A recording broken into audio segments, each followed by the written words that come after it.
And a special hello to all of you in this room who have known and loved me for many, many years. It's true. The politicians. They've had me to their homes. They've introduced me to their children. I've become their best friends in many instances. They've asked for my endorsement, and they always wanted my money. And even called me really a dear, dear friend. But then, suddenly, decided when I ran for president as a Republican that I've always been a no-good, rotten, disgusting scoundrel. And they totally forgot about me. But that's okay. You know, they say when you do this kind of an event, you always start out with a self-deprecating joke. Some people think this would be tough for me, but the truth is,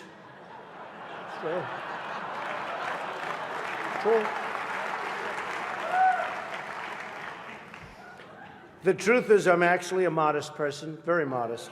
It's true. In fact, many people tell me that modesty is perhaps my best quality.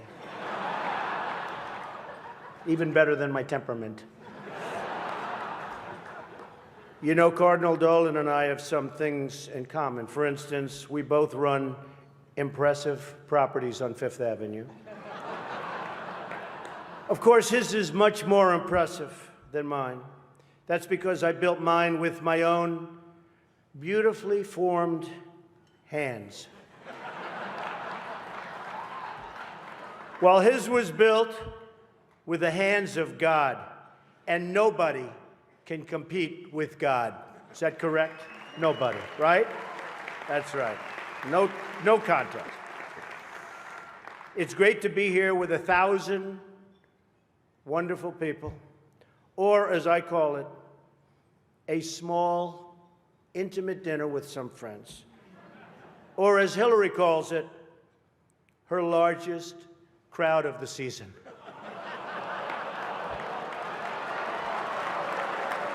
This stuff. This is corny stuff. I do recognize that I come into this event with a little bit of an advantage. I know that so many of you in the Archdiocese already have a place in your heart for a guy who started out as a carpenter working for his father. I was a carpenter working for my father.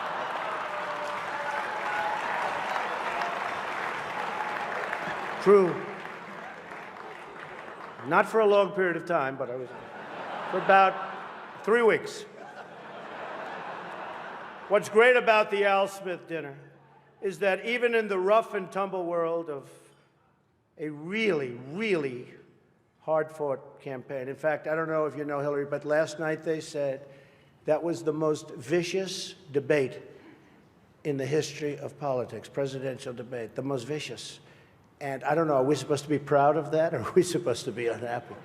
But they did say that, and I'm trying to think back to Lincoln. I don't think they can really compete with that. But the candidates have some lighthearted moments together, which is true. I have no doubt that Hillary is going to laugh quite a bit tonight, sometimes even at an appropriate moment. It's true.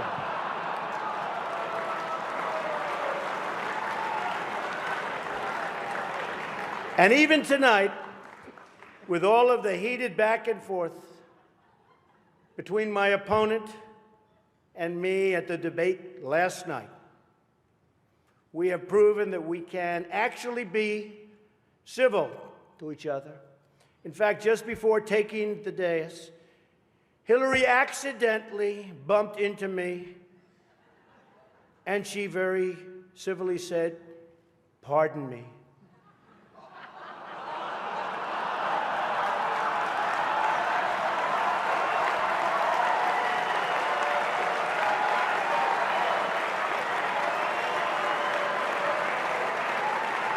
And I very politely replied, "Let me talk to you about that after I get into office.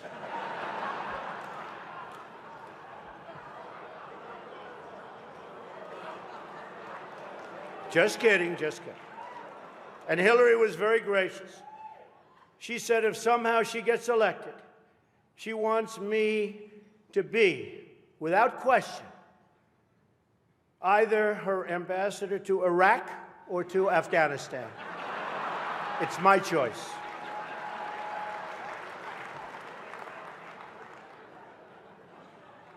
But one of the things I noticed tonight,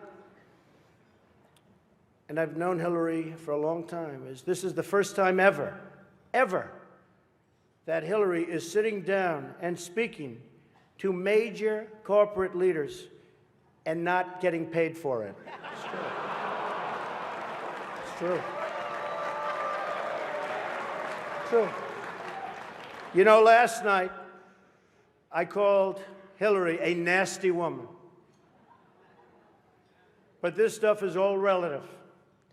After listening to Hillary rattle on and on and on, I don't think so badly of Rosie O'Donnell anymore. In fact, I'm actually starting to like Rosie a lot.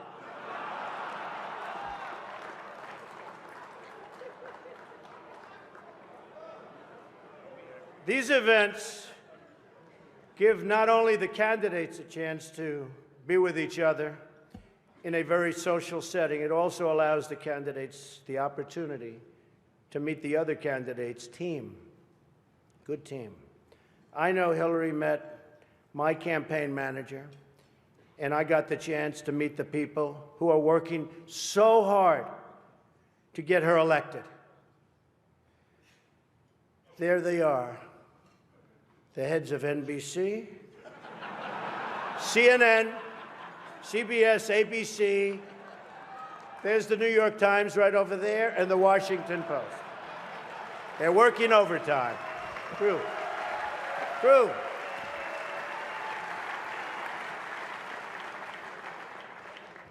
Oh, this one's going to get me in trouble. Not with Hillary. You know, the president told me to stop whining.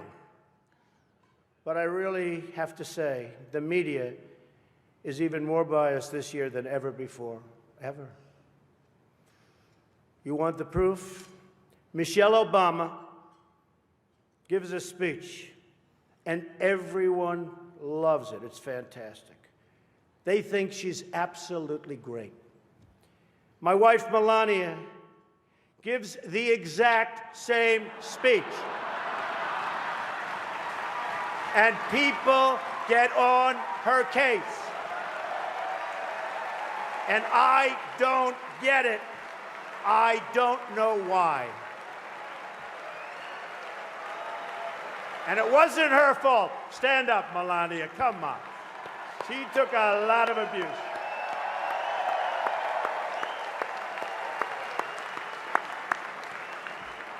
Oh, I'm in trouble when I go home tonight. She didn't know about that one. Am I okay? Is it okay? Cardinal, please speak to her. I'd like to address an important religious matter, the issue of going to confession, or as Hillary calls it, the 4th of July weekend with FBI Director Comey. Now, I'm told Hillary went to confession before tonight's event.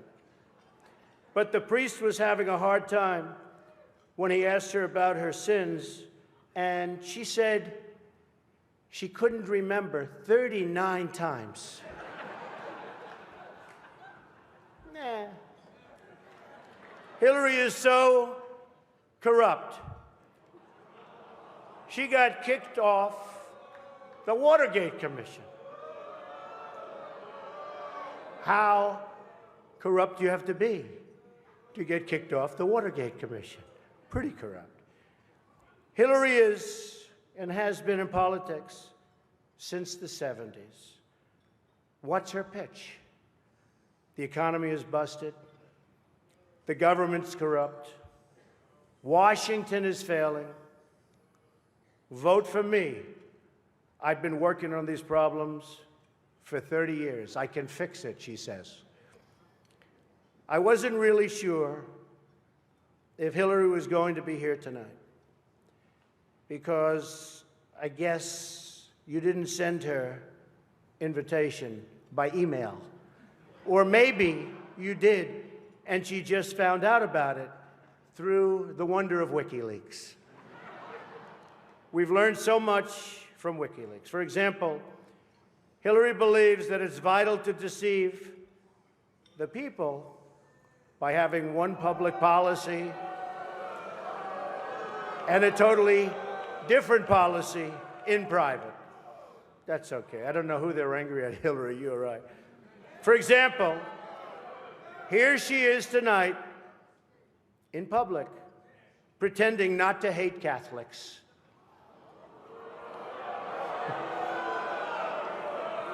Now, if some of you haven't noticed, Hillary isn't laughing as much as the rest of us.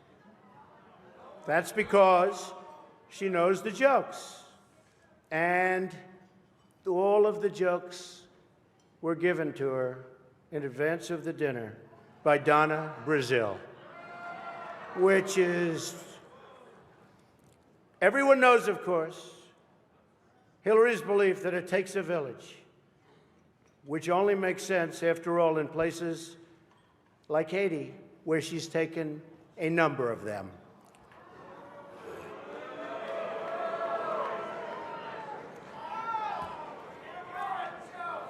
Thank you.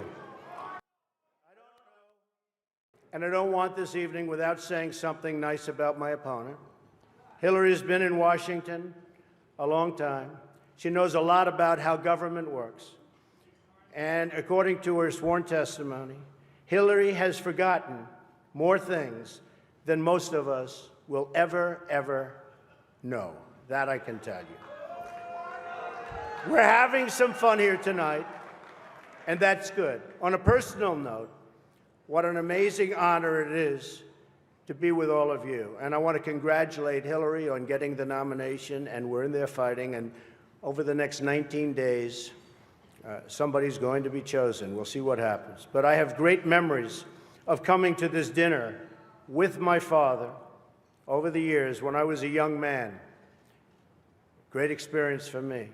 This was always a special experience for him and me to be together. One thing we can all agree on is the need to support the great work that comes out of the dinner. Millions of dollars have been raised to support disadvantaged children, and I applaud the many people who have worked to make this wonderful event a critical lifeline for children in need. And that we together broke the all-time record tonight.